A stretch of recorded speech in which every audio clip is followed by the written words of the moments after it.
नमस्कार, जय हिंद, वंदे मातरम। दोस्तों, मैं हिंदुस्तानी निहाल हिंदुस्तानी एजुकेशन पॉइंट में आपका एक बार फिर से स्वागत करता हूं। दोस्तों, जैसा आप देख रहे होंगे कि आज सीटेट ईवीएस यानी कि पर्यावरण अध्ययन के 5 ई और 3 आर इस पर वीडियो रहेगी, जिसमें आपको 2 नंबर पक्के होंगे।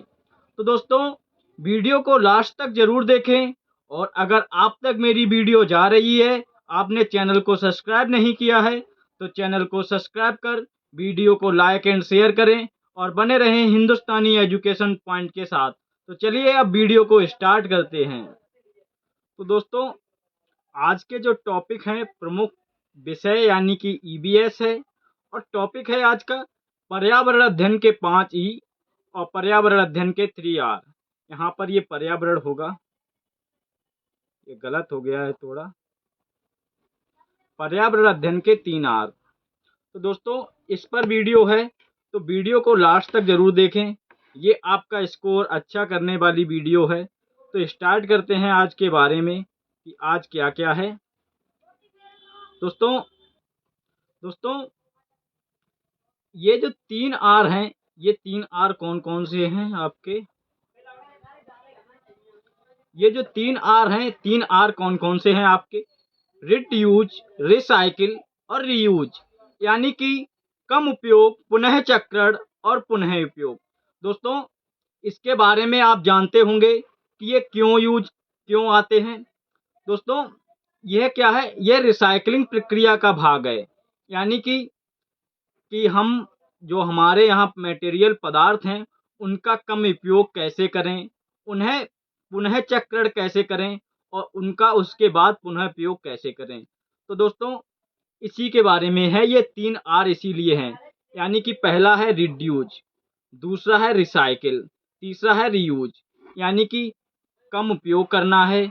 अगर हम पदार्थों का जो मटेरियल हमें मिल रहे हैं, उनका हम ज़्यादा यूज करेंगे तो वो आने वाले समय में खत्म हो जाएंगे, और उनको पुनः चक्रण यानी कि उन्हें दोबारा से हमें प्रयोग में लाना है और उन्हें दोबारा से पुनः उपयोग करना है। तो दोस्तों, क्या क्या है? उत्पाद का उपयोग कम कैसे करें, पुनः उत्पाद में कैसे लाएं और कैसे करें रिकॉल। यह दोस्तों रिसाइकलिंग के बारे में है। ये जो 3 आर हैं, ये रिसाइकलिंग के बारे में है आपके। और दोस्तों, यह प्रक्रिया नए उत्पादों को प्राप्त करने के लिए है, जैसे कचरे का इलाज करने में, यानी कि जो कचरा होता है, जैसे कि सब्जी होती है, सब्जी का जो कचरा होता है उनका उपयोग कैसे करें। जैसे सब्जी का कचरा होता है, उससे दोस्तों गोबर गैस बनाई जाती है, गोबर होता है उससे गैस बनाई जाती है। तो दोस्तों, इसी के बारे में है। और दोस्तों, ये कचरे का इलाज करने में सक्षम होने पर आधारित है, इसी को रीयूज कहते हैं। दोस्तों, ये आपको क्रम वाइज लगाने के लिए आएगा, यानी कि 3 आर हैं, तो इन्हें क्रम से लगाइए। कौन सा क्रम सही होगा आपका? तो आपको लगाना है, पहला रहेगा रिड्यूज। आपका पहला कौन सा रहेगा? पहला तो रहेगा आपका रिड्यूज, यानी कि कम उपयोग। फिर रहेगा रिसाइकिल, कम पुनः चक्रण। फिर रहेगा रीयूज, यानी कि पुनः उपयोग। ऐसे आपको इन्हें क्रम में लगाना है। तो दोस्तों, यही था इसके बारे में। अब बात करते हैं 5 ई, यानी कि 5 ई क्या हैं पर्यावरण के बारे में। तो दोस्तों, देखते हैं इसके बारे में क्या। दोस्तों, पर्यावरण अध्ययन के 5 ई। ये 5 ई कौन कौन से हैं? पहला है इंगेज, दूसरा है एक्सप्लोर, तीसरा है एक्सप्लेन, चौथा है एलोबरेट और पांचवा है इवेल्युएट, यानी कि मूल्यांकन। दोस्तों, ये 5 ई हैं, ये 5 ई हैं। इन्हें आप अच्छे से समझें, क्योंकि इनका भी क्रम लगाने को आ जाता है। आपको क्रम लगाने को आ जाएगा या इनके बारे में पूछ लिया जाता है। तो दोस्तों, इन्हें अच्छे से समझें और वीडियो को लाइक, सब्सक्राइब, शेयर करते रहें। हिंदुस्तानी एजुकेशन पॉइंट का हिस्सा बने रहें और हिंदुस्तानी एजुकेशन पॉइंट को सपोर्ट ज़रूर करें, क्योंकि कोई भी चैनल एक साथ इतना बड़ा नहीं होता है, इतने सब्सक्राइबर नहीं होते हैं। अगर आप लोगों का सपोर्ट रहा तो ये भी चैनल अच्छा चैनल बनेगा और हम आपको बेस्ट से बेस्ट मटेरियल उपलब्ध कराने की कोशिश करेंगे। दोस्तों, पर्यावरण अध्ययन के जो 5 ई हैं, उसमें से पहला ई कौन सा है आपका? इंगेज है, यानी कि व्यस्तता। ENGAGE, इंगेज यानी कि व्यस्तता। इसमें क्या होता है? इसमें दोस्तों, इसमें बालक गतिविधियों में व्यस्त रहता है और इसमें बालक को पहले अनुभव की प्राप्ति होती है और इसमें बालक अवलोकन और रिकॉर्डिंग करता है। दोस्तों, व्यस्तता क्या है आप सभी समझते होंगे, यानी कि इसमें बिजी रहता है, यानी किसी टॉपिक पर। तो दोस्तों, इसमें पहले बालक क्या करता है? गतिविधियों में व्यस्त रहता है और उसके इसमें बालक पहले अनुभव को प्राप्त करता है, पहले व्यस्त रहेगा। कोई कार्य उसको दिया जाता है, उसमें व्यस्त रहता है, उसके बाद वह पहले अनुभव की प्राप्ति करता है, उससे जो अनुभव मिलते हैं, उसके बाद अवलोकन और रिकॉर्डिंग करता है। तो इंगेज के बारे में ये था। अब दूसरा आपका क्या रहेगा? दूसरा है आपका खोज, यानी कि एक्सप्लोर। इसमें क्या होता है दोस्तों? इसमें बालक श्रव्य दृश्य सामग्रियों का प्रयोग करता है। अगर श्रव्य दृश्य सामग्रियों की बात करें तो श्रव्य सामग्री सामग्री जो TLM होती है दोस्तों, श्रव्य दृश्य सामग्री होती है, TLM होती है, टीचिंग लर्निंग मटेरियल। इसे श्रव्य दृश्य सामग्री बोला जाता है। TLM की फुल फॉर्म होती है टीचिंग लर्निंग मटेरियल, जो टीचिंग के समय उपयोग में लाई जाती हैं। तो इनकी बात करें तो दोस्तों, ये 3 प्रकार की होती हैं TLM। पहली होती है श्रव्य, दूसरी होती है दृश्य, तीसरी होती है श्रव्य दृश्य दोनों। श्रव्य कौन सी होती है? जिसे आप सुन सकते हैं। दृश्य कौन सी होती है? जिसे देख सकते हैं। और श्रव्य दृश्य की बात करें तो श्रव्य दृश्य में वो आती हैं जिन्हें देख भी सकते हैं और सुन भी सकते हैं। तो दोस्तों, खोज की बात करें, एक्सप्लोर, यानी कि इसमें बालक श्रव्य दृश्य सामग्रियों का प्रयोग करता है। इसमें बालक चीज़ों के कारण जानने की खोज करता है, जैसे कि एक विशेष वातावरण में विशेष प्रकार के पौधे क्यों उगते हैं। इसमें बालक चीज़ों की बीच तुलना करता है। दोस्तों, इसमें बालक जो कारण है उनको जानने की खोज करता है, जैसे कि आम के पेड़ पर आम आते हैं, अमरूद के पेड़ पर अमरूद आते हैं, तो आम के पेड़ पर अमरूद क्यों नहीं आते हैं। और एक विशेष वातावरण में विशेष प्रकार के पौधे क्यों उगते हैं, ये हमने एग्जाम्पल लिया था। और इसी प्रकार के बालक खोज में लगा रहता है और श्रव्य दृश्य सामग्रियों का प्रयोग करता है। ये था एक्सप्लोर के बारे में। तीसरा है आपका व्याख्या, यानी कि एक्सप्लेन।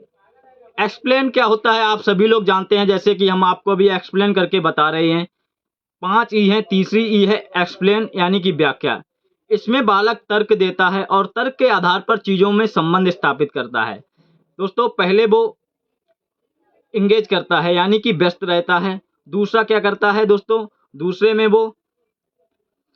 में दोस्तों वो खोज करता है और शब्द जैसी सामग्रियों का उपयोग करता है।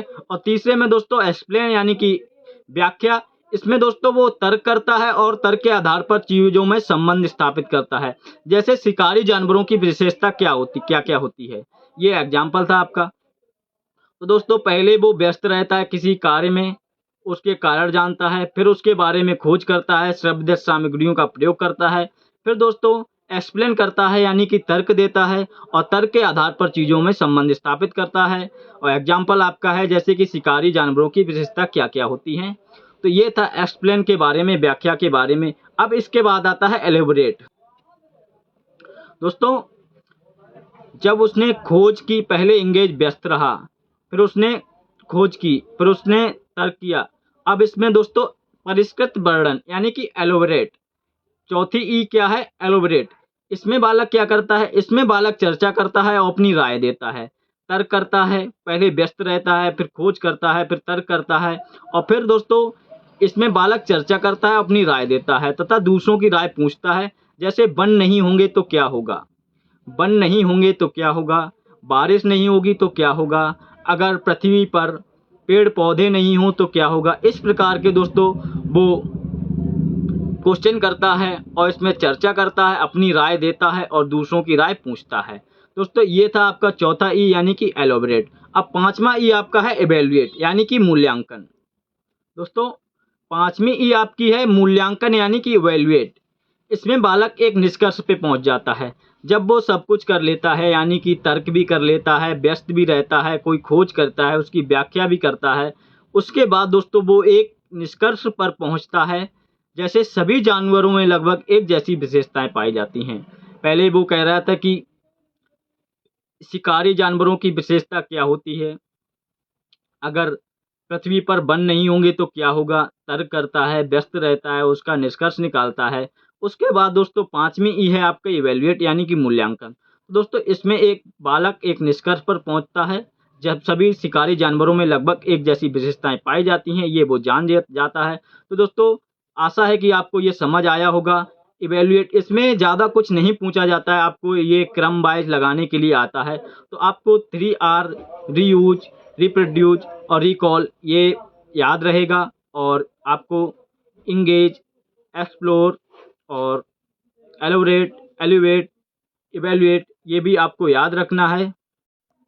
दोस्तों पहले बच्चे ने क्या किया, व्यस्तता, इंगेज, उसके बारे में व्यस्त रहा, उसके बारे में जाना। दूसरी खोज की, उसने तर्क किया। दूसरा यानी कि व्याख्या की, इसमें दूसरों की राय ली, अपनी राय बताई। फिर परिष्कृत वर्णन, उसका वर्णन किया। फिर मूल्यांकन, यानी कि वो कोई निष्कर्ष पर पहुंच गया और वो समझ गया कि सभी शिकारी जानवर एक जैसे होते हैं, वो मांस खाते हैं, उनके पंजे नुकीले होते हैं, उनके दांत फाड़ने वाले होते हैं। तो ये जो 5 ई हैं आपको ये याद रखनी है कि पहला इंगेज है, पहला ई, दूसरा ई एक्सप्लोर है, तीसरा ई आपका एक्सप्लेन है, चौथा एलोबरेट है, पांचवा इवेल्युएट है। ये आपको क्रम से लगाने के लिए आते हैं, तो आप इनको क्रम से लगाना सीख लें कि पहला एक्सप्लेन है, दूसरा आपका एलोबरेट है, तीसरा आपका खोज यानी कि एक्सप्लोर और इंगेज। पहला इंगेज है, दूसरा एक्सप्लोर है, तीसरा एक्सप्लेन है, चौथा एलोबरेट है, पांचवा इवेल्युएट है। ये आपकी 3 ई थी, तो इन्हें जरूर याद रखें, और क्रम से लगाने के लिए आता है और इसमें कुछ नहीं पूछा जाता है। और क्या था, 3R थी। 3R कौन कौन सी थी आपकी, यानी कि रिड्यूज, रिकॉल, रिसाइकिल और रीयूज। आपकी ये 3 ई थी, यानी कि रीयूज, रिड्यूज, रिसाइकिल, रीयूज। तो दोस्तों आज के लिए इतना ही था, मिलते हैं नेक्स्ट वीडियो में, तब तक के लिए सभी को नमस्कार, जय हिंद, वंदे मातरम।